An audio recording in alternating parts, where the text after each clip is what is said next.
papo de amigos está um pouquinho diferente e o papo hoje é internacional. Estamos aqui com o Thiago Prado, que é um empreendedor social que mora nos Estados Unidos há muito tempo, tem um podcast que fala sobre a vida de imigrante e ele ajuda muitos imigrantes. E ele vai contar tudo aqui hoje. Thiago, seja bem-vindo. Obrigado, irmão, pelo convite, é um prazer estar aqui com você. E hoje vamos conversar aqui porque eu quero saber como que é morar na terra do Tio Sam. Principalmente no norte da terra do Tio Sam, é bem frio. É verdade isso, que quando os brasileiros falam por Estados Unidos, eles preferem mais os lugares quentes. E quem vai para o lugar frio acaba ganhando mais. Não tem muita coisa para fazer, então você trabalha, né? O frio ajuda.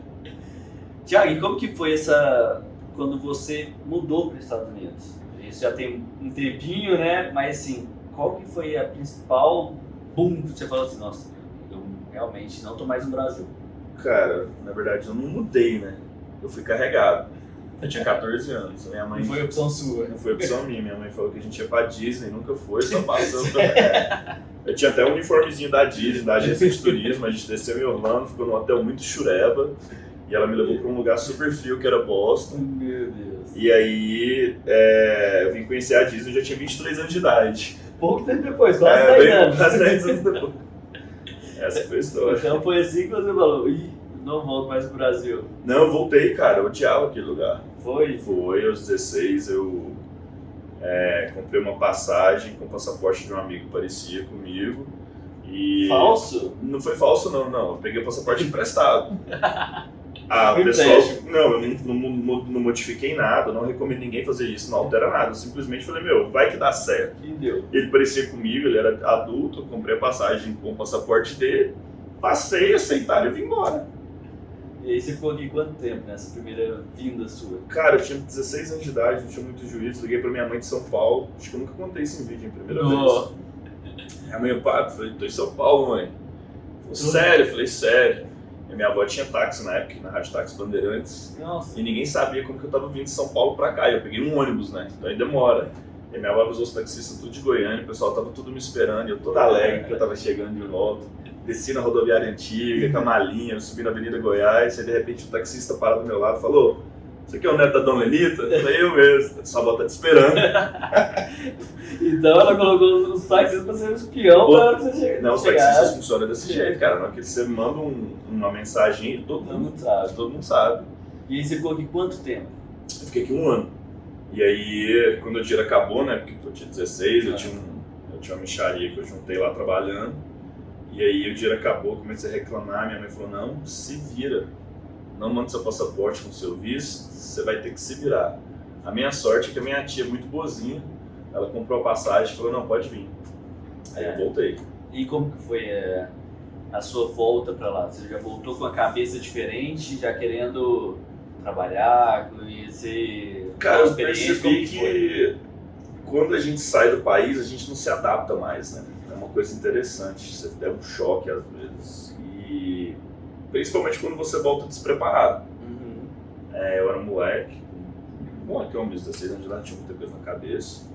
E eu tinha um trauma muito grande, que eu nasci em setembro, outubro meu pai foi assassinado ali na Capelinha, entre Bofinópolis e Silvânia. E eu não me adaptava, eu era um outsider, fora do círculo, né? E aí, quando você não sabe o que você quer da vida, você bate cabeça. E naquela fase ali, o fato de não ter pai, minha mãe não ser, né, assim, maduro o suficiente para ser mãe, eu bati muita cabeça. Aí quando eu voltei, eu não sabia o que eu queria ainda. Fui trabalhar, já fiz tudo que você pensar, de pintar casa, ajudante de pedreiro, orelha seca, aprendiz mecânico,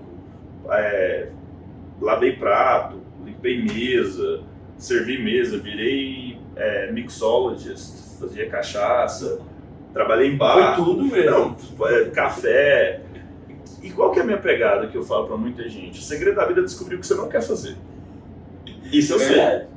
Se você perguntar pra mim, Thiago, você sabe o que você quer fazer? Então a pergunta que você fez, você sabia o que você queria fazer naquela época? Não, eu tava descobrindo o que eu não queria fazer. E o que era? Cara, tudo que eu não faço hoje, entendeu? tem experiência de vida, você botar vamos... Se precisar, se precisar, a gente troca pneu, conserta motor, bota pra fazer, experiência de vida, mas eu não queria fazer. Nada contra, mas é que eu descobri que não era pra mim. Isso é verdade. E foi um processo devagar, foi até quando eu virei e falei, tem mais pra vida do que isso, né? Vou pro exército. Minha mãe casou com um americano, peguei documento. Você foi pro exército americano? Quase. Quase que eu entro numa latada. Por quê? Eu tava jogando muito Call of Duty naquela época. Tava jogando muito videogame, achei que a vida fosse daquele jeito. 2002 para 2003. E rapei a cabeça. Tava treinando jiu-jitsu, Muay Thai, preparado para ir pro exército americano. Minha mãe um dia tava chorando na casa de um dos clientes que ela limpava, o Chuck. E ele perguntou pra minha mãe o que tá acontecendo. Ele gostava muito de mim, aí ele falou, não, vou lá conversar com ele, vai pro exército não. E a minha sorte é que eu tinha parado de estudar na 7ª série, cara. Trabalhava, vida de imigrante. E quando eu fui assinar o contrato com o exército, eu precisava de quê? Do 2º grau. Eu não tinha, aí eu fui fazer o supletivo, passei em tudo menos em inglês, porque meu vocabulário eu aprendi descobrindo o que eu não queria fazer naqueles trabalhos. E meu vocabulário foi melhorando. Eu trabalhava no Dunkin' Donuts, ali no café, aprendi vocabulário de cafeteria. Trabalhava no restaurante, vocabulário de restaurante. E aí o Chuck foi lá em casa e falou assim, o que você está fazendo da vida? Não, você não vai pro exército, não. Vou pagar para você estudar, você é muito inteligente. Eu falei, não sou inteligente. Ele falou, não, você é inteligente. Aí quando você tem um cara que é formado das 2 melhores universidades do mundo falando que você é inteligente, talvez eu não sou tão bom assim, talvez não sou tão bom assim. E aí foi essa história, entendeu? Aí foi aí que teve aquela chave, aí eu voltei a estudar, enfim. Mas eu não sabia o que eu queria fazer, eu fui descobrindo o que eu não queria fazer. E hoje, como que é a sua vida nos Estados Unidos? Você já gosta, você quer viver lá pra sempre ou ainda o Brasil ainda te toca? Goiânia te toca? Cara, é uma pergunta muito difícil, sabe? Eu brinco muito que eu sou vira-lata, né? Sou caramelo. Assim, a pessoa, de onde você é? Eu falo, nasci em Goiânia, cresci em Boston, o cachorro tá lá atualmente, lá é minha casa. Mas a minha vida ela é muito boa. Eu hoje posso falar que eu tenho tudo que eu quero, tudo que eu preciso. Eu tenho uma família linda, 2 filhos saudáveis, tenho um negócio que transforma a vida de imigrantes nos Estados Unidos. Vamos falar disso daqui a pouco. Com um centro de atendimento em Belo Horizonte que transforma vidas em Belo Horizonte também. A gente tem mais de 100 pessoas trabalhando em Belo Horizonte hoje, então a gente já criou mais de 100 empregos no Brasil e a gente criou mais de 50 empregos em Boston. A gente atende mais de 12 mil brasileiros na Nova Inglaterra, ajudando a galera a atingir o sonho americano e protegê-lo. Então, assim, eu não gosto do frio. Tirando isso, Sinto saudade desse calor que vocês odeiam. Então você voltaria pra Goiânia? tá quente, viu? Voltaria. Tiago, como que é esse trabalho que você faz com os imigrantes lá? A gente sabe que tem um podcast que tá dando muito bom, que fala com os imigrantes, dos imigrantes. Como que tá esse trabalho seu com os imigrantes lá? Então, eu não comecei assim, tá? Quando o Chuck me ajudou a voltar a estudar, eu falei, eu quero ser igual o Chuck, porque ele é bilionário. O cara é muito foda. Eu falei assim, um dia eu fui 1% do Chuck. Tô muito bem, né? Imagina que eu sou 1% do bilionário, você vira milionário. Tô bem zaço. Então, não sou tão inteligente agora, mas 1% dele é maior que nada. E eu fui pra indústria financeira. E eu fui pra indústria financeira porque ele tava na indústria financeira. E meu conselho pra muita gente, cara, não tenta viver a vida dos outros. Você tem que descobrir o que é seu. E eu vim para São Paulo, trabalhei no Morgan Stanley, no Banco Americano, trabalhei no Fundo de Investimento do MIT, trabalhei em empresas financeiras. E um dia, eu falei, do que vale a minha educação, o meu conhecimento, se eu não ajudo a minha mãe, a minha tia, os meus primos, pessoas igual eles que estão na mesma situação. E aí, eu sempre tive essa pegada empreendedora. Eu falei, vamos resolver um problema. E aí, eu lancei o primeiro plano funerário para o brasileiro nos Estados Unidos. Que legal. Chama Padrev. Se você coloca repatriação funerária no Google, a gente sai de lá. E coincidentemente, eu tenho um vínculo familiar com a Paz Universal Funerária aqui do estado de Goiás. É o Vanderlei, que lidera a empresa, junto com a fundadora, a dona Helena. O Delei é primeiro da minha mãe e ele me deu uma mentoria para estruturar o plano. Só que como todo primeiro empreendimento eu fali, não deu certo. E aí, nessa falência, na quebradeira que não deu certo, porque o imigrante ele evolui de uma forma retardada. Não retardado, mas tipo assim, atrasado. Ele evolui e fala, isso não é problema meu. Se eu morrer aqui é problema do povo que eu mando dinheiro pra eles lá em casa. Que é uma forma muito errada de se pensar. Porque eu brinco, né? Se eu morrer em viagem, minha mãe me mata. Porque dá trabalho de mandar o corpo de volta. E tem aqueles mais acomodados que acham que o governo vai resolver também. É o orçamento. Imagina, 1% da população morre todo ano. Se você tem 2 milhões de brasileiros nos Estados Unidos e 1% morre, cara, você tem 20 mil óbitos por ano.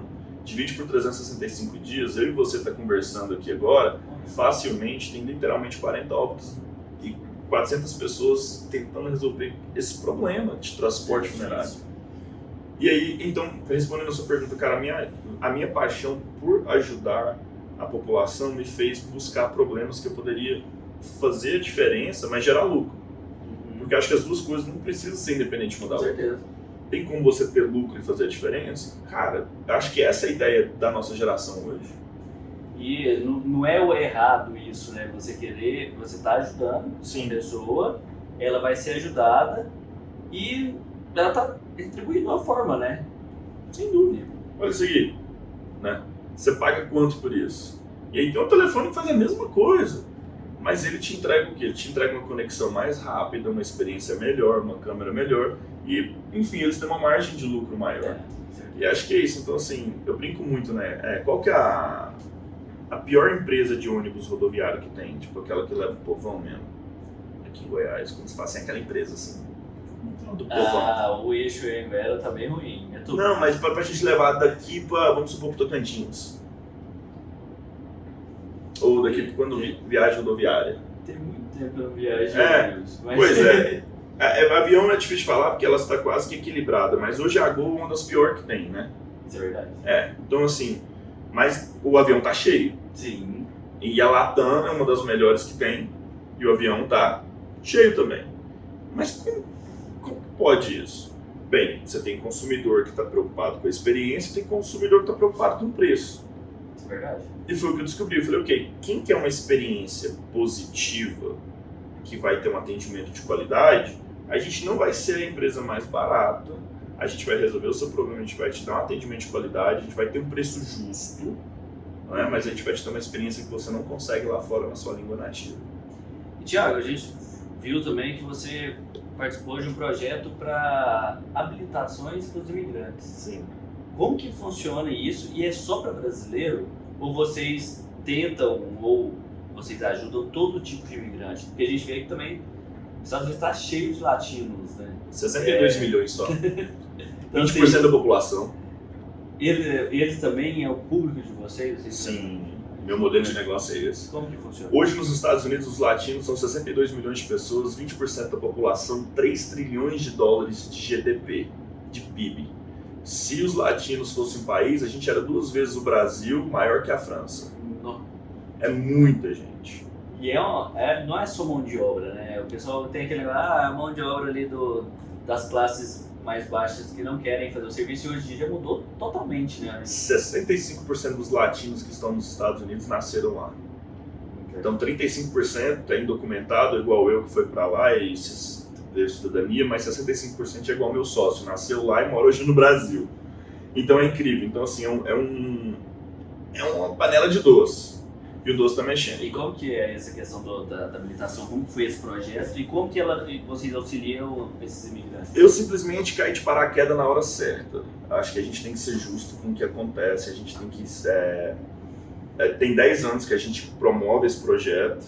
Eu falo a gente, o Centro Trabalhador Brasileiro. Isso foi uma iniciativa de um sindicato italiano, porque o italiano descobriu que sem os latinos, que são a mão de obra hoje, eles não têm futuro. Então eles já estão projetando, porque tipo, o filho dos italianos não quer trabalhar na construção mais, não quer ser o cara que instala cerâmica, que faz parede. Ele falou, pô, então vou resolver o problema do latino hoje para ajudar ele amanhã. E aí esse projeto vem rodando em vários estados. Massachusetts entrou entre, acho que o 18º e o 19º, se eu não estou enganado. E para mim, cara, eu acredito muito em, não é sobre a próxima eleição, é sobre a próxima geração. Acho que esse mindset que o povo tem Você vê muito aqui no Brasil com política, né? Os caras estão preocupados com a próxima eleição e não com a próxima geração. Isso é verdade. E aí você tem um resultado medíocre que você tem. E como empresa hoje, lembra que eu te falei que eu sou empreendedor com um propósito social? Eu acredito muito que o empreendedor tem uma responsabilidade social hoje. Com certeza. Então, se tem uma causa que faz sentido para a próxima geração e você não entra de cabeça, cara, tá errado. E essa foi uma causa que, para mim, eu não só tinha que entrar de cabeça, eu tinha que entrar com os 2 pés, entendeu? E foi o que eu fiz. Eu entrei de cabeça, entrei com os 2 pés, a gente financiou o projeto, a gente colocou o capital, a gente colocou o nosso tempo, e nos Estados Unidos o lobbyismo é uma coisa que é liberada. Então, o que eu fiz, cara? Eu fui um lobista para o projeto com as empresas de seguros, e a gente conseguiu várias empresas para colocar dinheiro, diretamente, indiretamente. E a indústria de seguro é uma indústria muito forte nos Estados Unidos, da mesma forma que o agro é uma indústria muito forte no Brasil. Thiago, estamos chegando ao fim, foi um pouquinho curto, mas a próxima vez que você estiver em Goiânia, no Brasil, o programa de Goiânia está de portas abertas para você. Deixa para o pessoal que quer conhecer esse podcast, quer conhecer um pouco mais sobre sua vida, quem quer ir para os Estados Unidos e está com alguma dúvida, te ligar para te perturbar um pouquinho, deixa pro pessoal. Cara, bota no YouTube lá, Imigrante Rico, Thiago Prado. Não sou eu, não sou rico, tá? Eu fico comendo miojo. Mas eu conto histórias de vários imigrantes de muito sucesso na terra do Tio Sam, e o propósito do podcast é te explicar quais que são os fatores que levam imigrantes a ter sucesso na terra do Tio Sam. E aí a gente conta também vida de imigrante, aquelas histórias que nunca foram contadas, que você nem imagina que existe. E se tu quiser me seguir, você vai colocar o link aqui no vídeo? Vou colocar. Perfeito. Thiago Prado, sem H, Thiago Prado BRZ. E tem um outro goiano também fodástico, chama Geraldo Afonso. Então, se você pensa de ir para os Estados Unidos, super recomendo seguir o canal do Geraldo. O Geraldo é um cara sensacional. Pessoal, o meu quadro não fica a dica, é o papo de amigos, mas essa dica aqui vale ouro, hein? Espero que tenha gostado. Até a próxima. Fui!